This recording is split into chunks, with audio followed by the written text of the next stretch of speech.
Hello दोस्तों, devil 619 के इस नए एपिसोड में आप सभी का स्वागत है। तो आज की कहानी है एक चौकीदार के बारे में। तो चलिए कहानी शुरू करते हैं। आज तक आपने बहुत से किस्से कहानियाँ सुनी होगी और आप जानते भी होंगे, ज़िंदगी को हम जिस तरह से दिशा देते हैं वह उस तरह से ढल जाती है। हम जिस इंसान के बारे में बात करने जा रहे हैं वह ना तो किसी तरह की शक्तियों का मालिक है और ना ही कोई सुपरस्टार है। वो तो सिर्फ एक मामूली सा इंसान है जिसको अपना घर चलाने के लिए चौकीदार की नौकरी करनी पड़ती है, जिसके चलते वह कुछ सालों तक अपने घर नहीं जा पाता है। उसके घर में उसकी काफ़ी बूढ़ी माँ होती है जिसको उसने बहुत सालों से देखा नहीं था।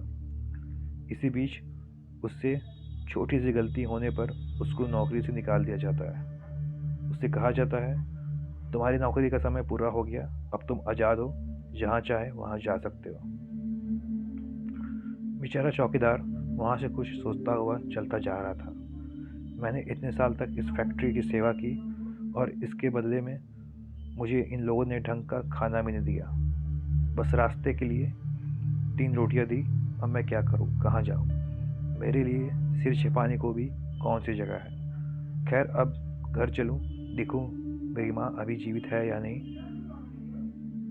मैंने तो उन्हें बहुत सालों से देखा भी नहीं है, वह किस हाल में होगी। यह सब सोचते सोचते चौकीदार अपने घर की ओर रवाना हो गया। वह चलता जा रहा था। थोड़ी दूर निकल जाने पर उसको भूख लगी। भूख लगने पर उसने 2 रोटियां खा ली। अब उसके पास सिर्फ 1 रोटी बची थी। हालांकि अभी उसे बहुत दूर जाना था। रास्ते में उसे एक बूढ़ा भिखारी मिला। बोला, अरे बेटा, इस कंगले बूढ़े को भी कुछ देते जाओ। चौकीदार ने अपनी आखिरी रोटी निकालकर बूढ़े भिखारी को दे दी। उसने सोचा, मैं तो ठहरा चौकीदार, जैसे तैसे समय काट लूँगा, मगर यह बेचारा बूढ़ा क्या करेगा। उसने अपने सिगार में तंबाकू भरा, एक दम लगाया और आगे चल दिया। चलता जाता था और दम लगाता जाता था। चलता गया। चलते चलते उससे सड़क के किनारे एक झील दिखाई दी। उसमें कुछ जंगली बत्तखें किनारे के बिल्कुल नज़दीक तैर रही थी। चौकीदार ने दबे पांव उनके पास पहुंचा और मौका देखकर उसने 3 बत्तखें पकड़ ली। चलो, खाने का कुछ तो इंतजाम हो गया। उसने फिर अपनी राह पर निकल लिया। थोड़ी दूर चलने के बाद वह एक शहर में जा पहुंचा। उसने एक ढाबा देखा और ढाबे वाले को यह 3 बत्तखें देकर कहा, एक मेरे लिए पका दो, दूसरी तुम्हारी मेहनत के बदले में और तीसरे के बदले में मुझे कुछ शराब दे दो। तब तक चौकीदार ने अपना झोला वगैरह खोला और थोड़ा आराम किया। तब तक खाना तैयार हो गया। उसने खूब धीरे धीरे मजा लेकर खाया और फिर ढाबे वाले से पूछा, गली के उस पार वह नया मकान किसका है?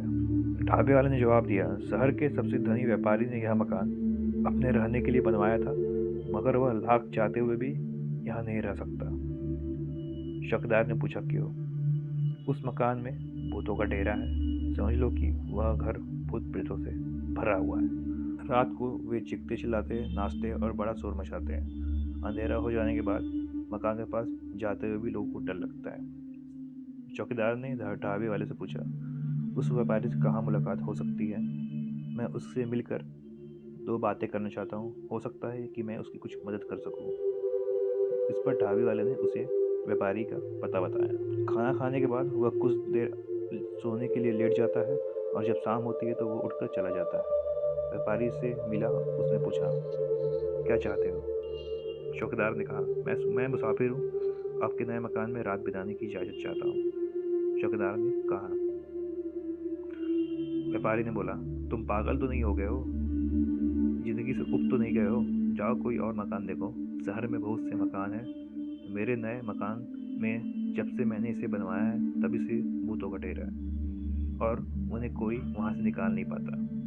हो सकता है मैं ही उन्हें निकाल दूँ, कौन जानता है, मुमकिन है ये भूत प्रेत एक बूढ़े चौकीदार से मान जाए। व्यापारी ने कहा, भैया, बहुत से दूसरे बहादुर लोग भी इसकी कोशिश करके देख चुके हैं, मगर सब बेकार है, कुछ नहीं हो सकता। पिछले साल एक मुसाफिर आया था तुम्हारी तरह, उसने भी भूतों को मकान से भगाने की कोशिश की थी। उसने तो एक रात उसी मकान में रहने तक की हिम्मत की थी, लेकिन सुबह को सिर्फ उसकी हड्डियां ही मिली। भूतों ने उसे दूसरी दुनिया में पहुंचा दिया। मुझ जैसे चौकीदार को ना तो आग जला सकती है और ना पानी गला सकती है। मैंने 25 साल तक फैक्ट्री में चौकीदारी की है। बहुत सी रातों को मैंने अकेले ही बिताया है। मैं अभी तक अपना किस्सा सुनाने के लिए ही जिंदा हूँ, इसलिए मैं कहता हूँ कि इन भूतों से मैं निपट लूँगा। अच्छा भाई, तो तुम जानो, व्यापारी ने कहा। तुम नहीं डरते तो जाओ।